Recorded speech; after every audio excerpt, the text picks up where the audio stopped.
This is going to be a film study and commentary on the supposed visit by Marcus Peters to visit the Las Vegas Raiders Monday, May 15th. As a Ravens fan, Ravens content creator, difficult to hear, but exciting for the Raiders, and in some ways excited for Marcus Peters. I want to see him get on the field. I want to see him be who Marcus Peters is with the 32 career interceptions, 6 of them returned for touchdowns.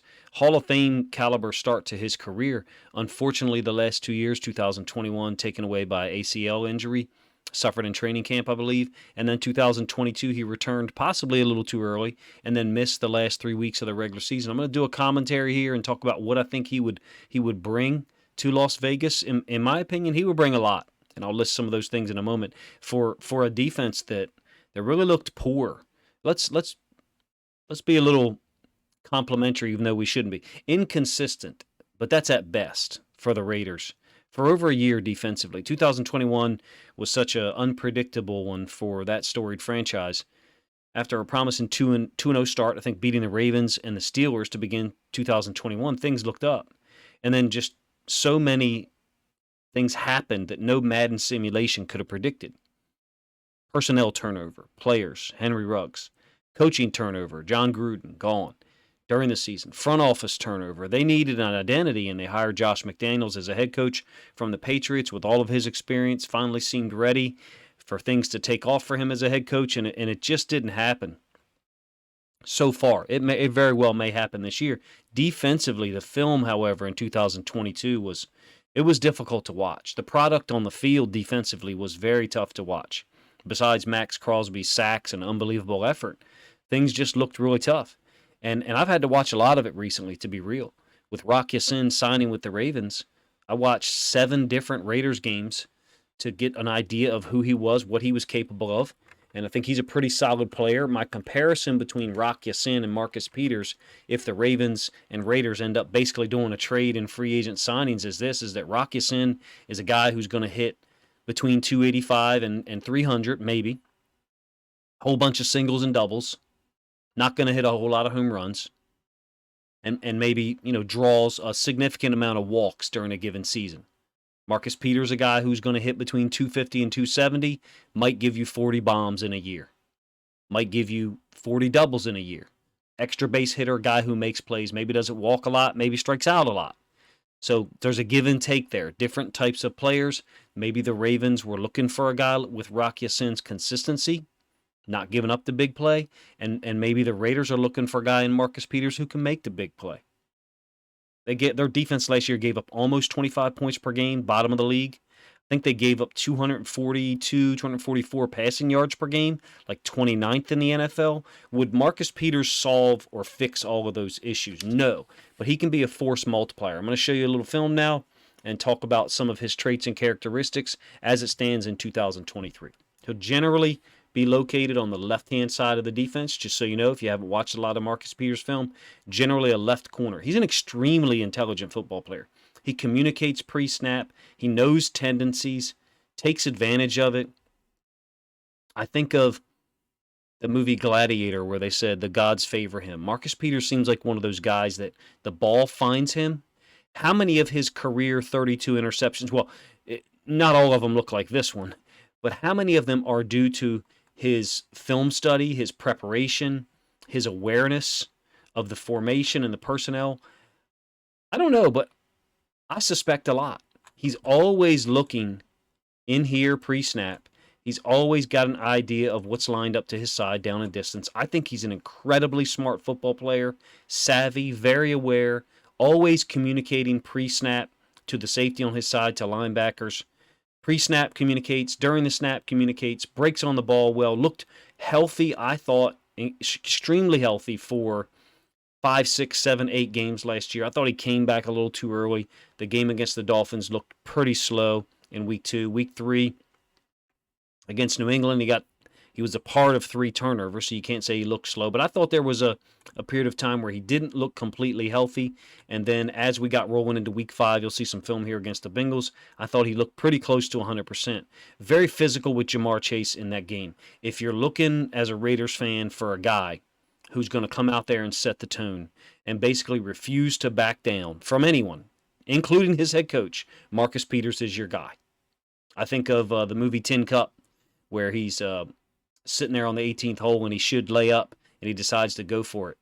And so one of his friends says, "That's your guy. If you're looking for someone to go for it, that's your guy." Marcus Peters, if you're looking for someone to stand up for his teammates and set the tone, refuse to back down, that's your guy.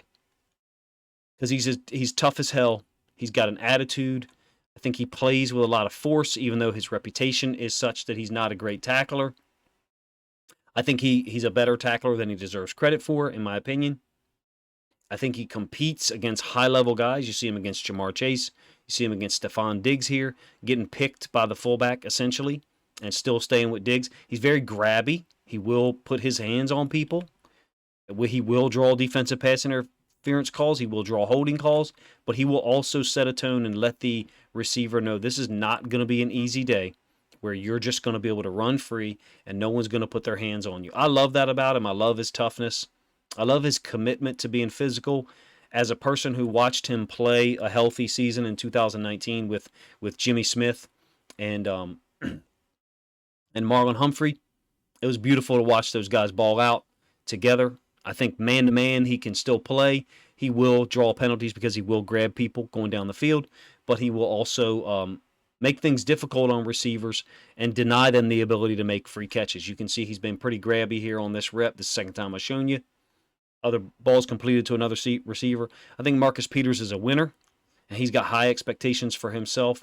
I constantly reflect on that Bengals game in Week 5 where he came out and grabbed Ja'Marr Chase's face mask on one play, and another play basically jabbed him with his outside arm, his left arm, in the face mask, letting him know, like, tonight is not going to be – this is not 2021.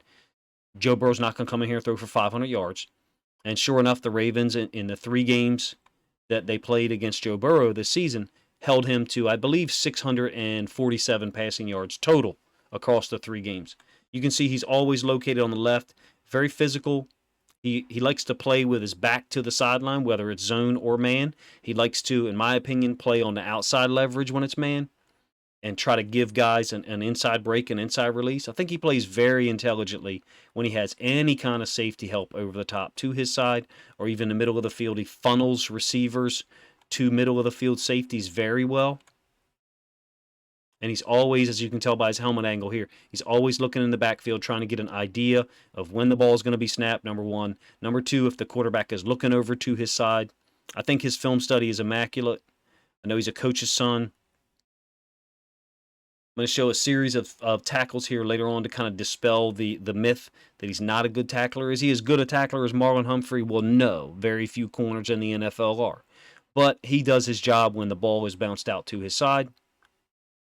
If I was to make a recommendation for the Raiders, I would say sign him. Sign him right now. Because there aren't too many guys, that are available right now as it stands mid-May 2023 on the free agent market who have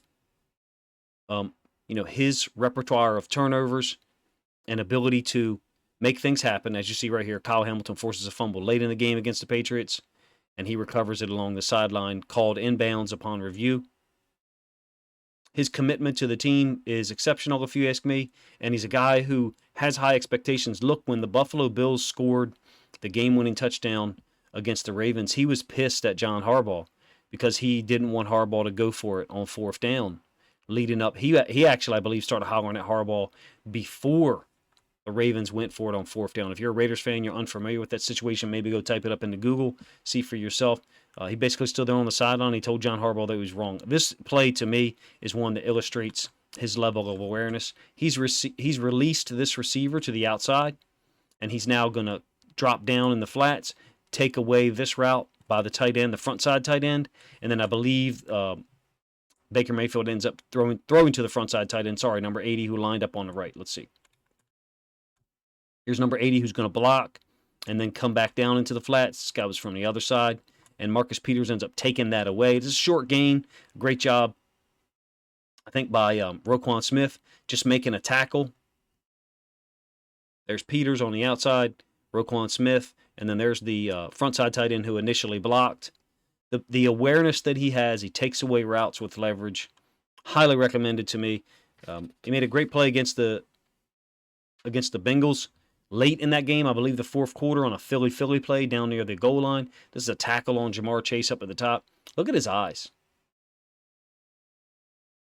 He's looking right in at Joe Burrow. And as soon as the ball is snapped and Burrow turns, look, Chase is running the hitch. Peters is gone. No hesitation. I think he knows tendencies. I think he understands when certain plays are coming based upon formation, based upon where the quarterback looks pre-snap. This is a 3rd and long, and Hayden Hurst is going to catch the ball late out into the flats. And Marcus Peters gets a tackle out on the sideline, near the sideline. I don't think he necessarily brings Hayden Hurst down, but here is Peters now in this Tampa 2, taking away outside leverage of Ja'Marr Chase. Once he sees the ball thrown, breaks down, gets the tackle out of bounds.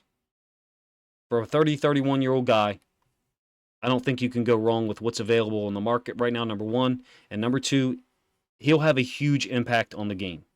And here's what I mean by this. He played a season-low 41 snaps against the Browns in their Week 15 loss. I think he got hurt. Didn't play the next 3 weeks, the last 3 weeks of the regular season. If you're a Ravens fan and you've listened this long, you know what I'm talking about. It showed. The Ravens' defense looked different in those 3 games without him. Brandon Stephens on the field, no disrespect to Brandon Stephens. Pepe Williams on the field some more, no disrespect to him, but they're not Marcus Peters. They don't bring the same level of energy. They don't bring the same level of preparation, and they don't bring the same level of awareness and pre-snap communication that Marcus Peters brings. I think he's a force multiplier. Even in a down year statistically, dealing with an injury late in the season and then, coming off that ACL injury that took him out for the whole year of 2021. He still had an interception, I think 6 passes defended, 2 forced fumbles, 2 fumbles recovered. I think he'd make the Raiders teams better. The difference in play when he was not out there was huge. No disrespect to those other guys, but competitive, forces high-level receivers to deal with his physicality, deal with his hands, and understand that they're not going to have a fun day at all. He reminds me of NBA defenders who hand-check point guards a lot, making the point guard's day pretty much miserable. Is he a gambler? Does he take chances? I mean, you can call it that if you want. He's just smart. He knows that on a 1st and 10 from the negative 34-yard line, he can go for something if he has safety help over the top and give up a 14-yard gain. The ball's still going to be at midfield on the next play. He has playmaking skills still. He was definitely slower when he came back against the Dolphins in week 2. I think it might have been a week or two too soon. That's just my opinion. I thought it took until the next week against the Patriots for him to start moving and looking at more agile, but even still he looked slightly slower until about week 5, that Bengals game. I thought that was a classic matchup between him and Chase. Uses his hands and his eyes well. I think I showed you some examples of his awareness level in zone, his ability to play on the correct leverage side wherever he has safety help or sideline help, and his high expectations, his willingness to confront people. Some people didn't like it and probably will not if they're Ravens fans still listening. I like the fact that he was mad at his head coach for going for it on 4th and 1 in a tie game 20-20 in the last 4 minutes of the fourth quarter against the Bills in week 4. He wanted to have a 3-point lead. Playing with a 3-point lead defensively is different from playing in a 20-20 tie. Of course, the Bills ended up converting a 3rd and 2 against Chuck Clark to Marcus Peters' side, but it was man-to-man. Chuck Clark against tight end Knox gave up a completion on a 3rd and 2, and the Bills went down and scored a game-winning touchdown, or game-winning field goal, excuse me. Point being, Marcus Peters has high expectations for the players and the coaches, and he will hold people accountable. Whether you agree with him fussing at John Harbaugh or not, whether you agree with Harbaugh's decision, I think you have to respect the fact that Marcus Peters believes in his team, his defense, believes in himself and their ability to get a stop. And I think, to me, just watching the film of the Raiders from 2022, and I don't mean a whole lot, I don't mean no disrespect, it didn't look like a whole lot of guys believed in what they were doing defensively, particularly in the defensive secondary.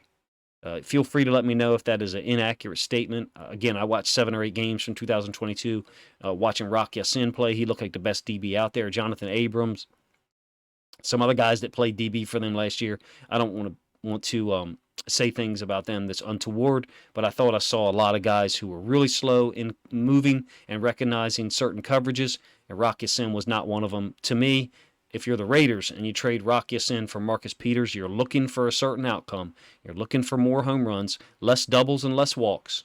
You're also going to possibly get some strikeouts. Maybe some big yardage plays given up at times, but Marcus Peters is willing to lead your defense come hell or high water. Appreciate you guys checking out the video. If you enjoyed the commentary, enjoyed the film study, please let me know in the comment section. And if you think other fans of the Raiders or Marcus Peters and the Ravens would enjoy this content, please consider sharing a link on social media to help the video get more reach.